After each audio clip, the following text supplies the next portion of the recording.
Para robarme la herencia, mi hermana cambió mis pastillas para la alergia por somníferos. Colapsé. En la lectura del testamento, sonrieron al no oír mi nombre, hasta que entró la policía. ¿Quién es Elise? Su revelación congeló la sala. Confié en mi hermana cuando me entregó esas pastillas para la alergia.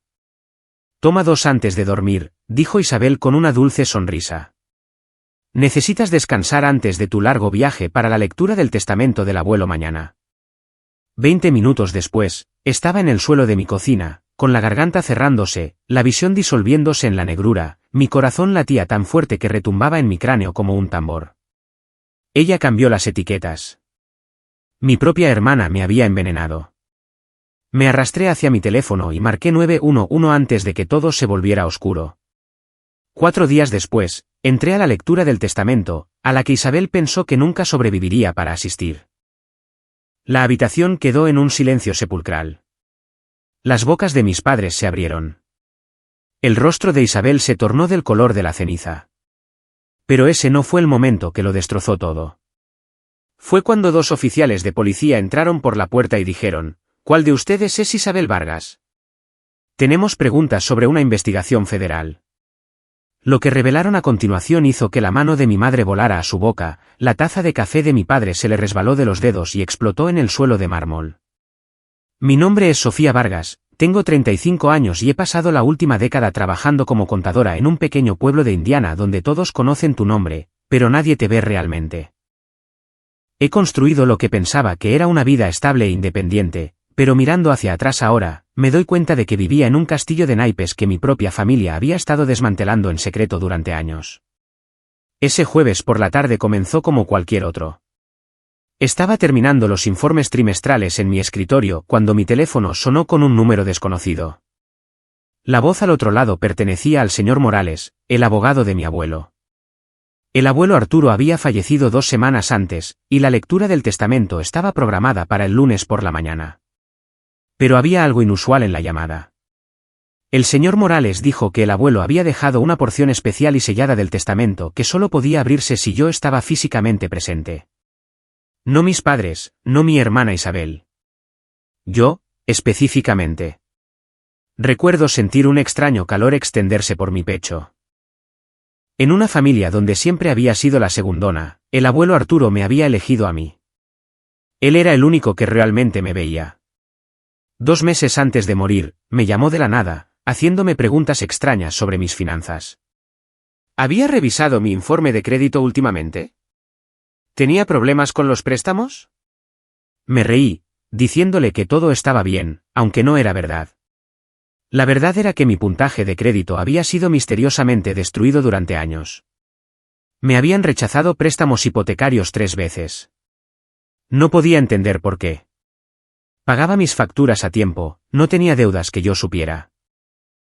Hacía todo bien, pero los bancos seguían diciendo que no, y yo seguía culpándome por algún error invisible que no podía identificar.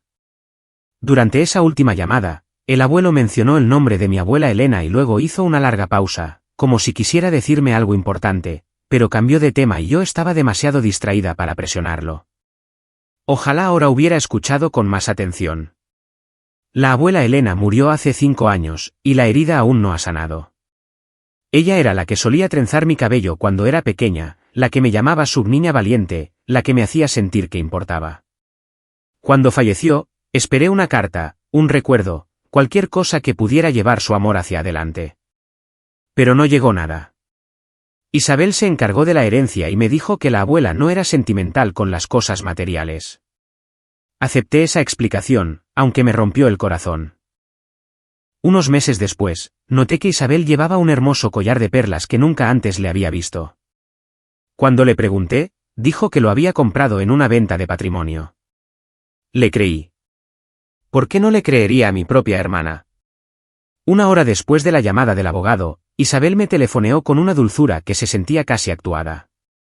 Me preguntó a qué hora salía para la lectura del testamento, qué ruta planeaba tomar, si me sentía lo suficientemente bien para el largo viaje. Parecía particularmente interesada en mis alergias estacionales, que habían estado molestando toda la semana. Mirando hacia atrás, puedo ver el cálculo detrás de cada pregunta, pero en ese momento, solo pensé que estaba siendo inusualmente atenta. Esa noche, me estaba preparando para una noche tranquila cuando mi teléfono vibró con un mensaje de Isabel. Iba a pasar con una nueva medicina para la alergia, dijo. Quería que estuviera bien descansada para el largo viaje del lunes. Sonreí al leer el mensaje, conmovida por lo que pensé que era preocupación fraternal. Tenía un sistema de cámaras de seguridad instalado después de un robo hace 2 años, y vi en el monitor cómo su coche entraba en mi camino de entrada. Mientras abría la puerta para darle la bienvenida, no tenía idea de que Isabel había pasado los últimos 8 años destruyendo sistemáticamente mi vida desde las sombras. Y esa noche, estaba a punto de repetir un crimen que había cometido con éxito 5 años antes, uno que ya me había robado para siempre las últimas palabras de mi abuela. Isabel entró por mi puerta ese jueves por la noche con una cálida sonrisa y una pequeña bolsa blanca de farmacia en la mano. Parecía en todo la hermana menor preocupada, su voz suave y cariñosa mientras presionaba la bolsa en mi palma. «Estas son más fuertes que tu marca habitual», dijo. «Toma 2 antes de dormir y dormirás como un bebé. Necesitas descansar antes de ese largo viaje del lunes». Noté que sus ojos se desviaron hacia la cámara de seguridad montada en la esquina de mi sala de estar, pero no le di importancia. Quizás solo sentía curiosidad por mi sistema de seguridad. Me abrazó antes de irse, y el abrazo duró más de lo habitual. Recuerdo haber pensado que agradable era que finalmente nos estuviéramos acercando. Había pasado tantos años sintiéndome como la extraña en mi propia familia, y aquí estaba mi hermana, apareciendo con medicinas y preocupación genuina. Le di las gracias y vi cómo las luces traseras de su coche desaparecían por mi tranquila calle. Tomé las pastillas exactamente como me indicó, 2 pequeñas tabletas con un vaso de agua. Luego me acomodé en mi sofá para ver la televisión. Las noticias de la noche hablaban de política local y pronósticos del tiempo. Me puse una manta sobre las piernas y esperé a que llegara la somnolencia. En cambio, sucedió algo más. Unos 20 minutos después de tragar esas pastillas, mi garganta comenzó a cerrarse. Al principio, pensé que eran solo mis alergias actuando de nuevo, quizás algo de polvo que había levantado mientras limpiaba. Pero luego, la opresión se convirtió en presión, como manos invisibles apretando mi tráquea. Mi visión se volvió borrosa en los bordes, mi corazón empezó a latir con tanta fuerza que podía sentirlo en mis oídos, latiendo salvaje e irregularmente como si hubiera olvidado su propio ritmo. Esto no eran alergias. Esto no era un efecto secundario. Algo estaba terriblemente, terriblemente mal. Intenté ponerme de pie, pero mis piernas cedieron debajo de mí. Caí al suelo, derribando la lámpara de mi mesita. La habitación giraba a mi alrededor en círculos nauseabundos. Supe con una claridad repentina que estaba entrando en shock anafiláctico. Esas pastillas no eran medicina para la alergia. Mi hermana me había dado algo diseñado para apagar mi cuerpo. Podía sentir mis vías respiratorias cerrándose, cada respiración se convertía en una lucha desesperada por el más mínimo sorbo de oxígeno. Mi teléfono estaba en la mesita de café, a solo unos metros de distancia, pero bien podría haber estado a kilómetros. Me arrastré por la alfombra, mis brazos temblando, mi visión oscureciéndose en los bordes. Alcancé y tiré el teléfono al suelo. Luego busqué a tientas con los dedos temblorosos hasta que logré marcar 911. Cuando la operadora respondió, apenas podía hablar. Jadeé mi dirección en fragmentos rotos, cada palabra costándome un aire precioso. Luego, todo se volvió negro. Más tarde supe que mi vecina, la señora Ramírez, me salvó la vida. Tiene 67 años, es una maestra de escuela jubilada que vive sola en la casa de al lado. Escuchó las sirenas de la ambulancia y vino corriendo en bata y pantuflas. Los paramédicos me encontraron inconsciente en el suelo de mi sala, apenas respirando, mis labios poniéndose azules. La señora Ramírez me tomó la mano mientras trabajaban en mí, y me acompañó en la ambulancia al hospital. Se quedó en la sala de espera toda la noche, negándose a irse hasta que supo que sobreviviría. Desperté en la unidad de cuidados intensivos el viernes por la mañana, con tubos en los brazos y una máscara de oxígeno en la cara. Una enfermera me dijo que había llegado justo a tiempo. 10 minutos más y habría sido imposible salvarme. Esa tarde, una mujer con un blazer oscuro entró en mi habitación del hospital y se presentó como la detective Martínez. Me preguntó si me sentía lo suficientemente bien como para responder algunas preguntas sobre mi hermana Isabel. Asentí, con la garganta todavía en carne viva y dolorida. Lo que me dijo a continuación destrozó todo lo que creía saber sobre mi propia vida. Isabel había estado bajo investigación federal por robo de identidad durante los últimos 6 meses. La víctima era yo. En el transcurso de 8 años, alguien había abierto 7 cuentas de crédito a mi nombre y había acumulado $187,000 en deudas fraudulentas. Ese alguien era mi propia hermana. Los misteriosos problemas de crédito que me habían perseguido durante años, los rechazos de préstamos, la constante humillación financiera, todo se remontaba a Isabel. Había estado robando mi identidad y destruyendo mi futuro mientras me sonreía al otro lado de la mesa de acción de gracias. Podría haberme desmoronado en ese momento. Parte de mí quería hacerlo. Pero algo más surgió dentro de mí, algo más duro y decidido. Le pedí a la detective Martínez que me pasara el teléfono del hospital. Mi primera llamada fue a mi proveedor de almacenamiento en la nube. Cambié la contraseña de las grabaciones de mi cámara de seguridad y la bloqueé para que nadie pudiera acceder o borrarlas. Esas grabaciones mostraban a Isabel entrando en mi casa con las pastillas. Mostraban su mirada a la cámara. La mostraban entregándome el veneno con la sonrisa de una hermana. Mi segunda llamada fue a las agencias de crédito. Solicité congelaciones de emergencia en mis 3 archivos de crédito. Nadie volvería a abrir otra cuenta a mi nombre, nunca más. Luego me volví hacia la detective Martínez y le pedí copias de cada documento en el archivo de la investigación. Había terminado de ser una víctima pasiva. Si mi hermana había estado destruyendo mi vida durante 8 años, iba a entender exactamente cómo lo hizo. Mientras revisaba la cronología policial desde mi cama de hospital, un detalle hizo que se me helara la sangre. La primera cuenta fraudulenta se abrió solo 3 meses después de la muerte de mi abuela Elena. Eso fue justo después de que Isabel se encargara de la herencia, justo después de que me dijera que la abuela no era sentimental y no me dejó nada. La detective Martínez notó mi expresión y se inclinó hacia adelante. Los ladrones de identidad a menudo escalan después de salirse con la suya con algo más pequeño, dijo. Ganan confianza, van más allá. Miré el documento en mis manos y sentí una pregunta terrible formándose en mi mente. Si Isabel comenzó a robar mi identidad justo después de manejar la herencia de la abuela, ¿qué más me quitó entonces?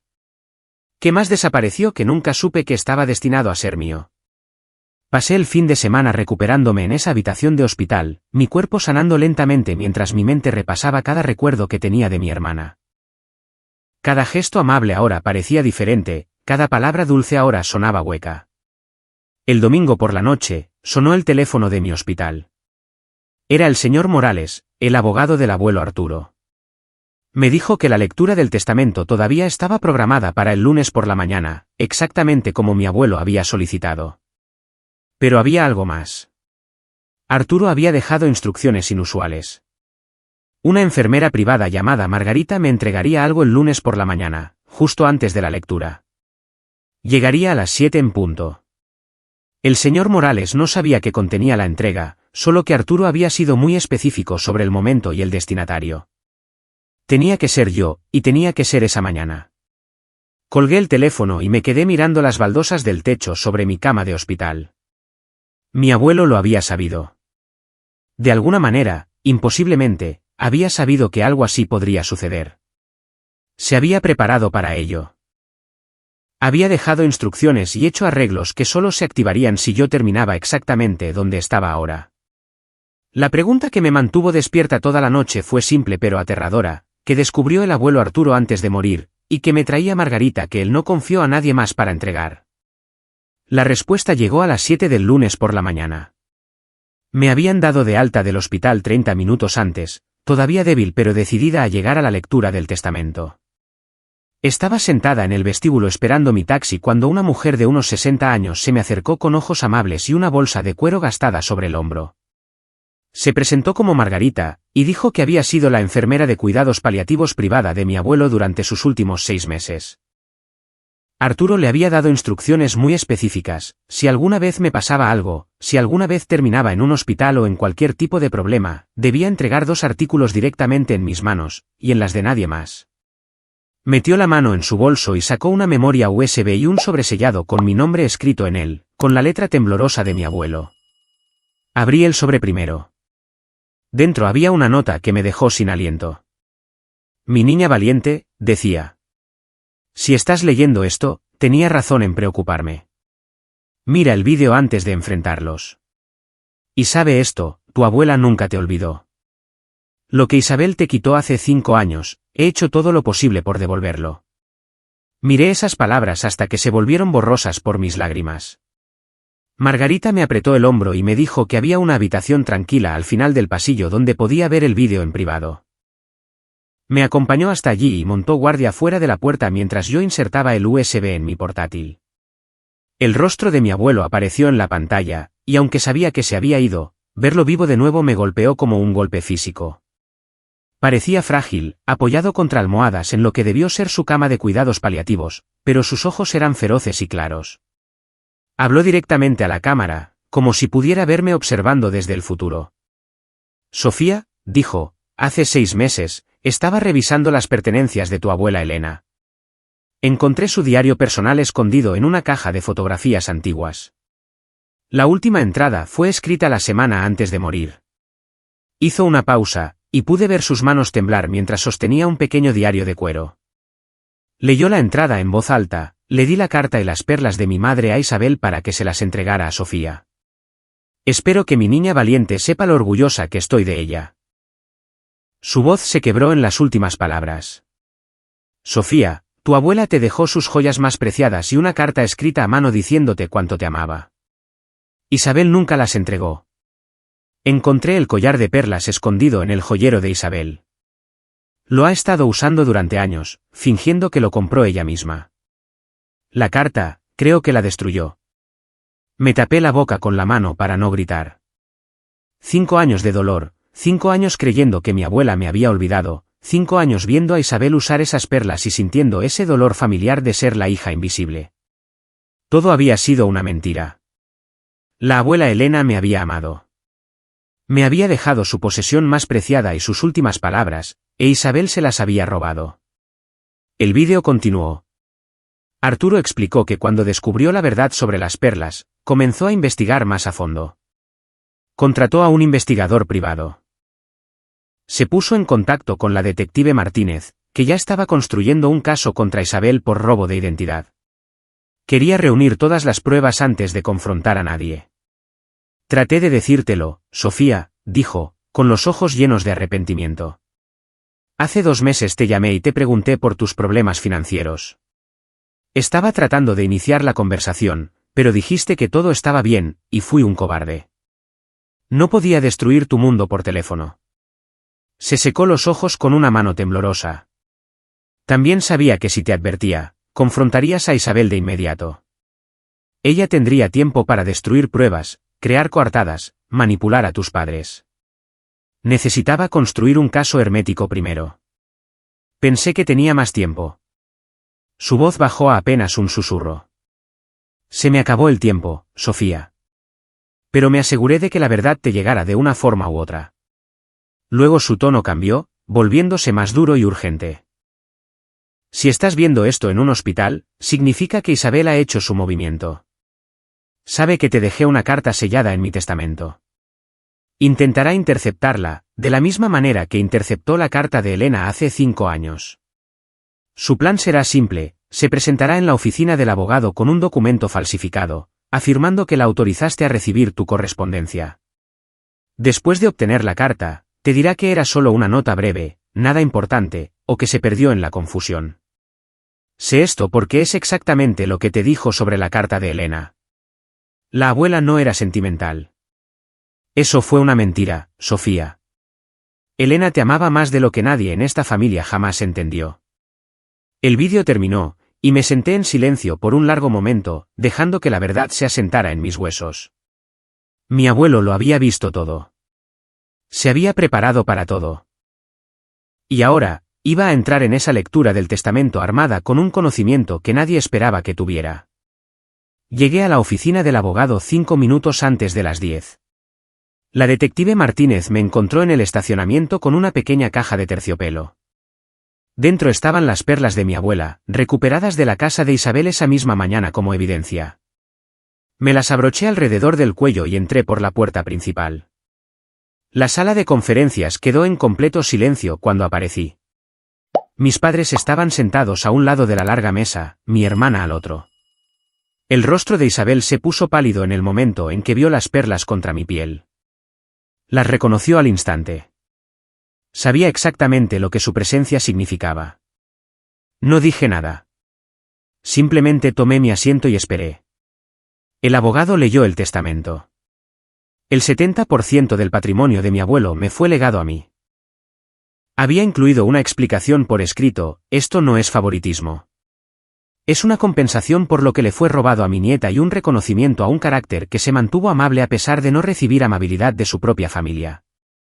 Mi madre emitió un pequeño sonido de incredulidad. Mi padre miraba fijamente la mesa.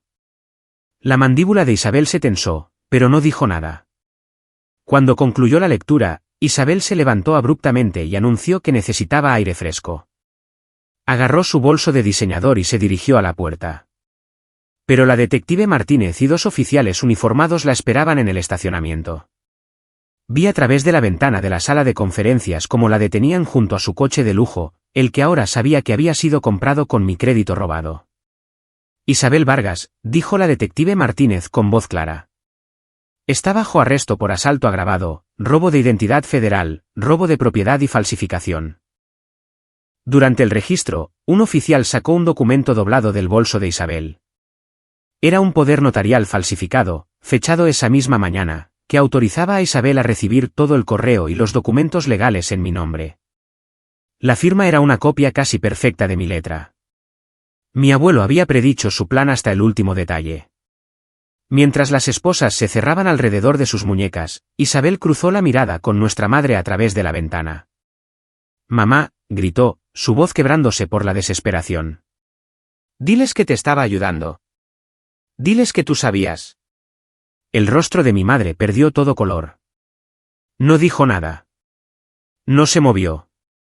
Dentro de la sala de conferencias, la detective Martínez hizo una nota en su pequeño cuaderno negro. Me volví hacia la detective con una pregunta que se había estado gestando en mi pecho desde el momento en que Isabel gritó esas palabras. ¿Qué sabía exactamente mi madre? La detective Martínez me miró con ojos firmes. Esa es nuestra próxima conversación, señorita Vargas. Esa conversación ocurrió antes de lo que esperaba. La detective Martínez regresó a la sala de conferencias menos de 10 minutos después de que se llevaran a Isabel en esposas. Mis padres todavía estaban sentados a la mesa, mi madre agarrando el reposabrazos de su silla como si pudiera salir flotando si lo soltaba, mi padre mirando la veta de la madera como si contuviera respuestas a preguntas que temía hacer. La detective cerró la puerta detrás de ella y se dirigió directamente a mi madre. Señora Vargas, dijo, tenemos pruebas de que usted se enteró del robo de identidad hace 3 años y tomó medidas activas para ocultarlo. La cabeza de mi madre se levantó de golpe. Eso es ridículo, dijo, su voz subiendo de tono. No tenía idea de lo que Isabel estaba haciendo. Estoy tan sorprendida como cualquiera. La detective Martínez abrió una carpeta y extendió varios documentos sobre la mesa. Extractos bancarios que mostraban transferencias mensuales de la cuenta de mi madre a la de Isabel, cantidades que coincidían exactamente con los pagos mínimos de las cuentas de crédito fraudulentas. Esos pagos habían evitado que las cuentas fueran a cobranza, lo que habría activado alertas que podrían haberme llegado. También había mensajes de texto impresos, conversaciones entre mi madre e Isabel discutiendo cómo responder si alguna vez yo cuestionaba mis problemas de crédito. Dile que probablemente es solo un error en el banco, había escrito mi madre. Estas cosas pasan todo el tiempo. Actúa comprensiva, pero no te ofrezcas a ayudarla a investigarlo. La última prueba era un correo electrónico eliminado que los investigadores habían recuperado de la computadora de Isabel. Mi madre lo había escrito hace 2 años. Solo asegúrate de que nunca se entere, decía el correo. No puedo perderte a ti también. Mi madre abrió la boca para negarlo de nuevo, pero saqué mi teléfono y le di al play al vídeo de mi abuelo. Su voz llenó la sala de conferencias, tranquila y deliberada, explicando exactamente lo que había descubierto y cuándo. Nombró fechas, citó registros bancarios, describió el momento en que encontró los mensajes de texto en el teléfono de Isabel mientras ella pensaba que él estaba durmiendo. Mi madre escuchaba con el rostro cada vez más pálido. Cuando el vídeo terminó, ya no intentó negarlo. En cambio, comenzó a llorar. No entiendes cómo fue, dijo entre lágrimas. No estaba lista para ser madre cuando te tuve, Sofía. Tenía 22 años. Tenía sueños. Quería viajar, ver el mundo, descubrir quién era yo antes de convertirme en la madre de alguien. Pero Arturo, mi propio padre, me convenció de seguir con el embarazo. Dijo que me arrepentiría para siempre si no lo hacía. Me miró con una expresión que nunca antes había visto, algo entre la culpa y la acusación. He pasado 35 años sintiendo que me quitaron la vida. Y luego creciste tan independiente, Sofía, tan autosuficiente. Nunca me necesitaste para nada. Resolvías todo por tu cuenta y nunca pedías ayuda. Pero Isabel me necesitaba. Isabel me llamaba todos los días. Isabel quería mi consejo, mi consuelo, mi presencia. Cuando descubrí lo que te había hecho, no podía perder a la única hija que realmente me quería a su lado. Me senté muy quieta mientras 35 años de frialdad finalmente cobraban sentido. Cada llamada de cumpleaños perdida, cada graduación olvidada, cada día festivo en el que mi madre me miraba como si fuera de cristal. Nunca se había vinculado conmigo porque nunca me había querido en primer lugar. Y cuando finalmente tuvo una hija que la necesitaba, eligió proteger los crímenes de esa hija en lugar de protegerme a mí de ellos. Mi padre había estado en silencio durante todo esto, pero ahora habló. Su voz era ronca y confundida. ¿Qué quieres decir con que lo sabías desde hace 3 años? ¿Qué quieres decir con que la ayudaste a ocultarlo? La detective Martínez deslizó otro documento sobre la mesa. Era una solicitud de préstamo de hace 5 años, CEO firmada por mi padre.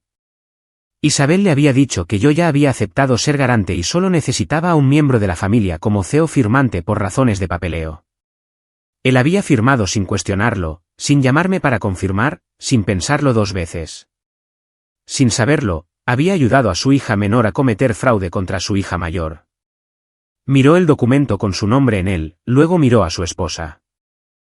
¿Sabías de todo esto durante 3 años? ¿Viste a Sofía luchar y no dijiste nada? Las lágrimas de mi madre se convirtieron en ira. Tú, le espetó. Nunca te importó lo suficiente como para preguntar por qué la vida de Sofía era tan difícil. Simplemente asumiste que no era tan capaz como Isabel. Las comparabas constantemente.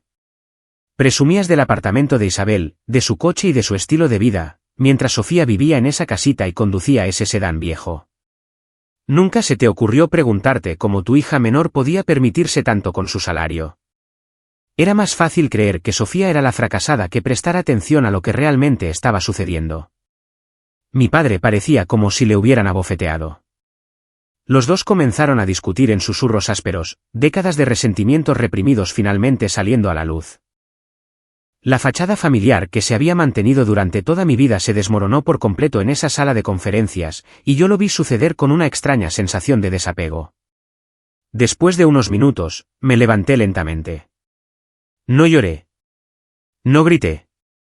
Sentí una calma instalarse sobre mí que nunca antes había experimentado.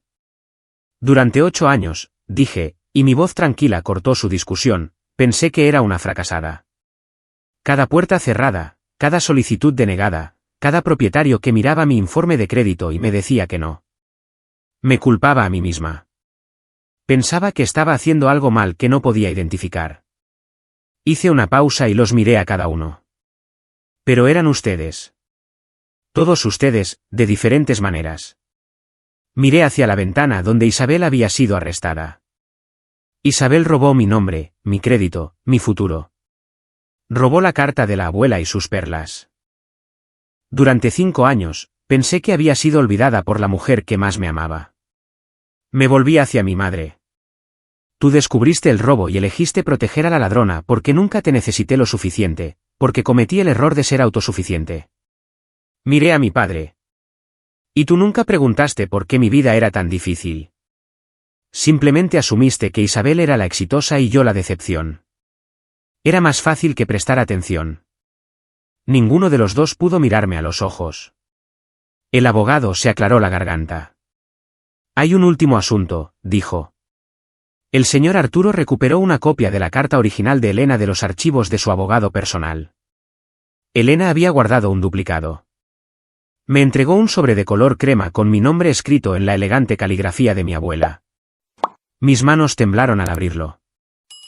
Leí la carta en voz alta para que todos en esa habitación pudieran escuchar lo que me habían robado. Mi niña valiente, sé que tu vida no ha sido fácil en esa familia. He visto cómo te ignoran mientras alaban a tu hermana. Pero también he visto cómo mantienes tu corazón tierno de todos modos. Eso requiere más coraje del que ellos jamás entenderán. Te dejo las perlas de mi madre. Estaban destinadas a la nieta que heredó mi espíritu, no solo mi sangre. Úsalas y recuerda, siempre fuiste suficiente.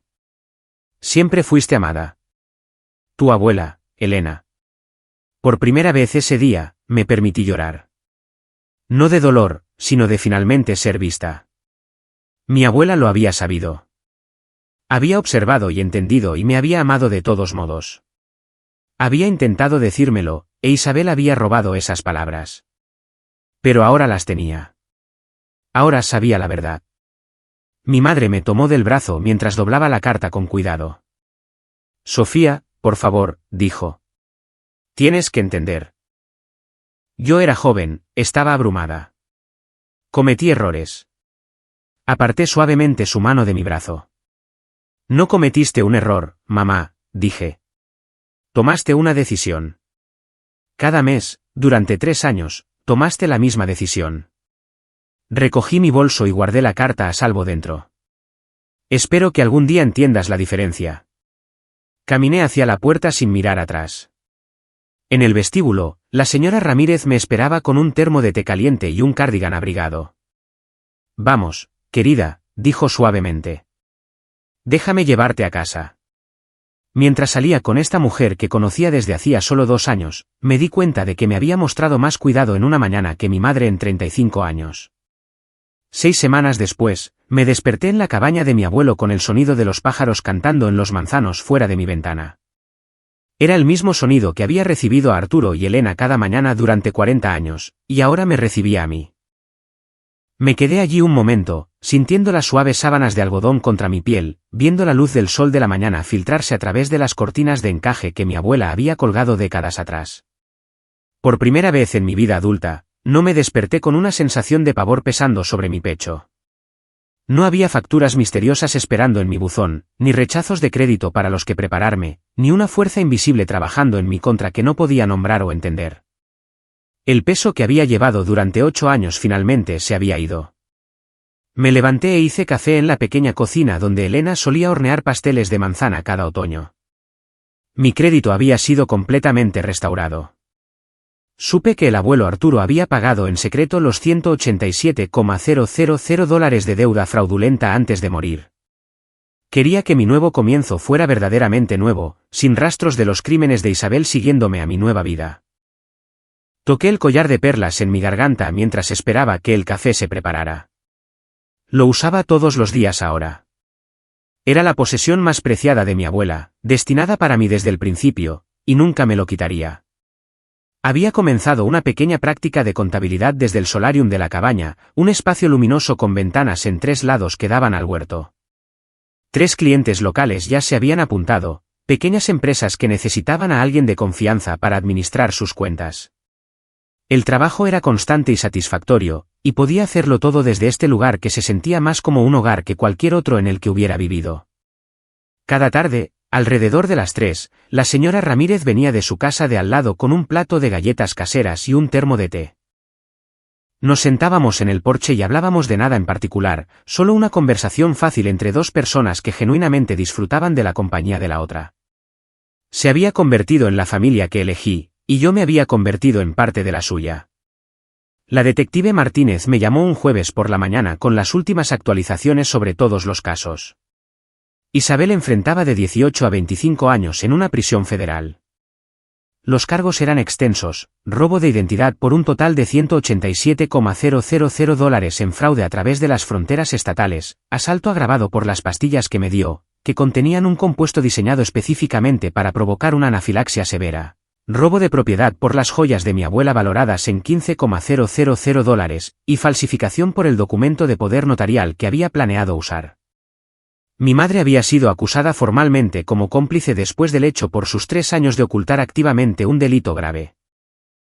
No cumpliría pena de prisión debido a su edad y su historial limpio, pero tendría que testificar contra Isabel en el juicio.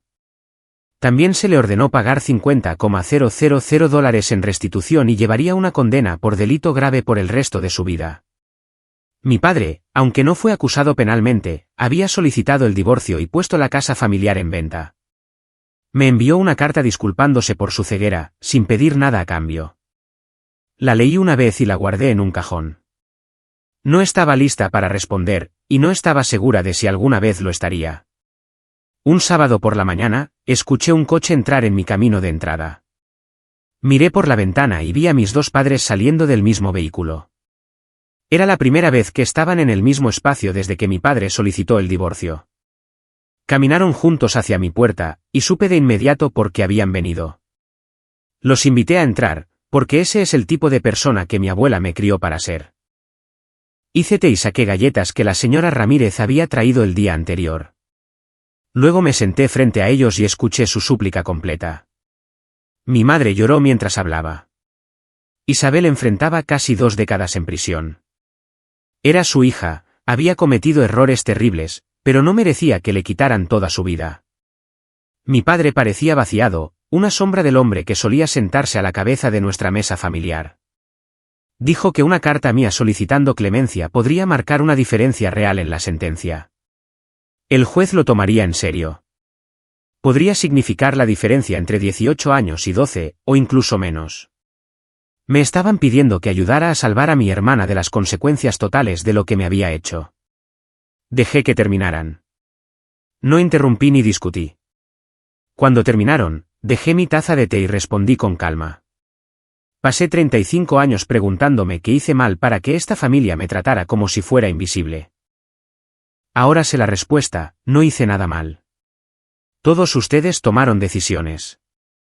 Isabel eligió robarme, no una vez, sino sistemáticamente durante 8 años. Eligió destruir la carta de la abuela y usar sus perlas como si tuviera derecho a ellas. Eligió envenenarme para que no llegara a la lectura del testamento. Mamá, tú elegiste ayudarla a ocultarlo todo porque ella te hacía sentir necesitada de una manera que yo nunca lo hice. Papá, tú elegiste no ver lo que estaba pasando porque era más fácil asumir que yo era la fracasada que prestar atención a la verdad. Hice una pausa y los miré a ambos. No escribiré esa carta. No porque quiera que Isabel sufra, no quiero eso. Pero las consecuencias son la forma en que las personas aprenden que sus acciones tienen peso. Quizás 18 años le enseñen lo que esta familia nunca le enseñó. Y quizás verla enfrentar esas consecuencias les enseñe algo a ustedes 2 también. Ninguno de los 2 habló. Después de un largo silencio, se levantaron y salieron de mi cabaña sin decir otra palabra. Vi su coche desaparecer por el largo camino de entrada y no sentí nada más que paz. Esa noche, me senté en la silla de lectura de mi abuelo con la carta de Elena en mis manos. La había leído docenas de veces, pero esta noche se sentía diferente. Ya no la leía como una revelación, la leía como un fundamento, una parte permanente de quién era y en quién me convertiría. Encontré un hermoso marco de madera en una tienda de antigüedades del pueblo y coloqué la carta dentro. La colgué en la pared de la sala, junto a las fotografías de Arturo y Elena que habían estado allí durante décadas. Mi verdadera familia, los que lucharon por mí incluso después de haberse ido. Debajo de las fotos, coloqué una pequeña tarjeta con palabras que yo misma había escrito: la familia no es con quien naces, es quien te elige y a quien eliges tú. Un mes después, llegó el otoño temprano, y los manzanos del huerto estaban cargados de fruta. Me senté en el porche de la cabaña al atardecer con una taza de té enfriándose en mis manos, viendo el cielo volverse dorado y rosado sobre los campos de Indiana. La señora Ramírez saludó desde su jardín de al lado, donde le estaba enseñando a su nieta a plantar bulbos de tulipán para la primavera. Le devolví el saludo con una sonrisa que ahora surgía fácilmente. Toqué el collar de perlas en mi garganta, el que mi abuela me dejó hace 5 años, el que finalmente recibí hace 6 semanas, el que usaría por el resto de mi vida. Recibí tu carta, abuela, dije suavemente al aire de la tarde. Sé que nunca me olvidaste. Sé que me viste cuando nadie más lo hizo. Una brisa agitó los manzanos, y en algún lugar cercano, un carillón de viento que Arturo había colgado décadas atrás tocó 3 notas suaves. Cerré los ojos y respiré profundamente. La familia no es la sangre, susurré. La familia es quien lucha por quedarse en tu vida, y quien lucha por ti incluso después de haberse ido. Abrí los ojos al atardecer. Esto es solo el comienzo, dije, de la vida que debería haber tenido desde el principio.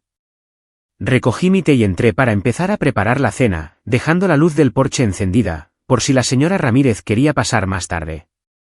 La cabaña brillaba cálidamente contra el cielo oscureciente de Indiana, y por primera vez en mi vida, estaba exactamente donde pertenecía. La historia de Sofía nos enseña algo que muchos de nosotros aprendemos demasiado tarde: las personas que más nos hieren son a menudo aquellas en las que confiamos completamente. Pero aquí está la verdad que importa: no eres responsable de las decisiones que toman otras personas, incluso cuando esas personas son familia. Si alguien en tu vida te hace sentir pequeño, invisible o sin valor, eso lo dice todo sobre ellos y nada sobre ti. La verdadera familia no te destruye en secreto mientras te sonríe a la cara. La verdadera familia aparece con un termo de té cuando tu mundo se desmorona.